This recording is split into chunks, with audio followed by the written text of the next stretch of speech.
Bonjour à tous, bonjour à toutes. Alors, j'espère que vous allez bien. Une petite vidéo rapide sur le combat de Tyson contre Jack Paul qui s'est passé hier, plutôt cette nuit, en boxe.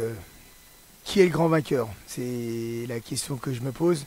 Alors, je dirais que le grand vainqueur, c'est Netflix. Parce que quand on regarde les résultats, alors je ne vais pas dire de bêtises, il y a 20 millions 20 millions de dollars pour ce combat qui ont été mis en jeu, qui ont été gagnés. Il y a eu 120 000 collections, 120 000, 120 millions de connexions sur Netflix, à tel point que certaines personnes ont eu des soucis pour se connecter.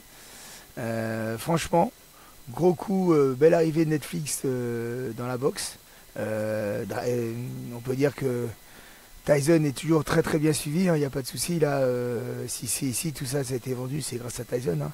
Et comme on dit toujours, hein, lors de la ruée vers l'or, hein, ceux qui ont gagné de l'argent, hein, c'est les vendeurs de pelles, hein, c'est pas ceux qui cherchaient de l'or. Donc Tyson et Jack Paul ont dû gagner beaucoup beaucoup d'argent, et Netflix, je pense encore plus. Donc franchement, niveau sportif, ça a été mitigé, hein. Alors j'étais hypé par le combat parce que Tyson il a mon âge, hein. Moi je vais avoir 59 ans, lui il a 58 ans parce qu'il est né en 66, mais il est de juin je crois, ou on doit avoir 6 mois d'écart. Donc je me disais bon, il est encore là le Tyson, on connaît ses crochets, on connaît ses uppercuts, mais bon, il a pas existé, hein. Il a pas existé, il a fait un combat sérieux. Alors on se posait la question, est-ce que c'est un combat arrangé? Non. Par contre, Jack Paul a été professionnel.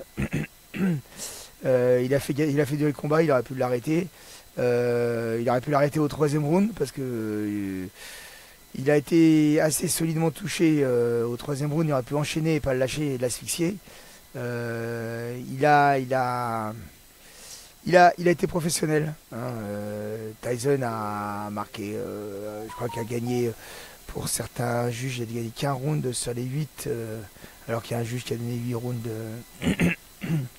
8 rounds à Jack Paul.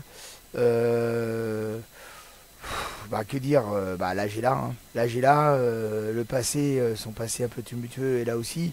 Alors, moi, pourquoi il me hypait ce combat? Parce que je me disais, il va nous faire ses déplacements, il va nous faire ses petits sauts.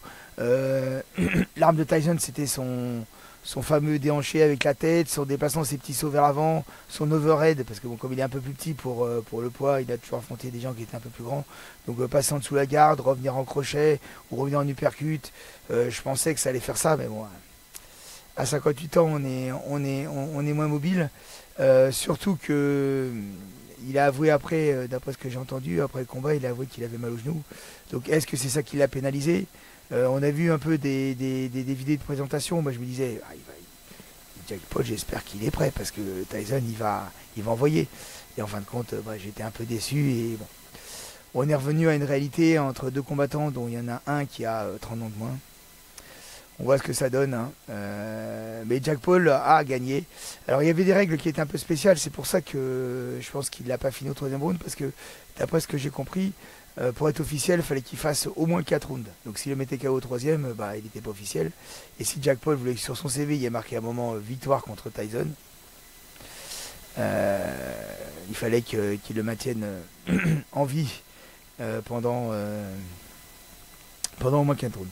Bon, alors je suis un peu déçu et la réalité est là. Et Jack Paul, belle prestation de Jack Paul, il a fait ce qu'il fallait faire, hein. Un combattant avec 30 ans de moins, il a su gérer la fougue vieillissante de Tyson. Voilà, j'espère que cette vidéo vous a plu et pensez à liker, à commenter. Ous.